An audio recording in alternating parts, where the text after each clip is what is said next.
महाराष्ट्रामध्ये जातीचा वणवा पेटलेला असताना शरद पवारांनी आधी सातत्याने मांडलेली भूमिका जर पुन्हा महाराष्ट्राच्या समोर ठेवली तर हा जो वणवा पेटलाय ना तो एका क्षणामध्ये शांत होऊ शकतो.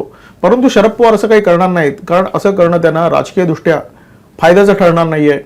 शरद पवारांची पूर्वीची भूमिका आता बदलली असण्याची शक्यता आहे, परंतु भूमिका बदलण्याच्या पूर्वी त्यांनी आपली आधीची भूमिका चूक होती हे सांगितलं पाहिजे. सत्ता हातात असताना आपण अनेक समाज घटकांना आरक्षणापासून वंचित ठेवलं हे त्यांनी सांगितलं पाहिजे, आणि ज्यांना ज्यांना त्यांनी वंचित ठेवलं त्या समाजाची शरद पवारांनी जाहीरपणे माफी मागितली पाहिजे.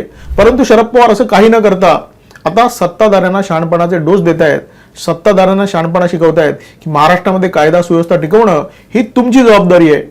परंतु विरोधी पक्षाचे नेते म्हणून आणि या महाराष्ट्रातले सगळ्यात ज्येष्ठ नेते म्हणून शरद पवारांची काय जबाबदारी आहे, ती जबाबदारी शरद पवार पार पाडतायत का, असा प्रश्न त्यांनी स्वतःला विचारला पाहिजे.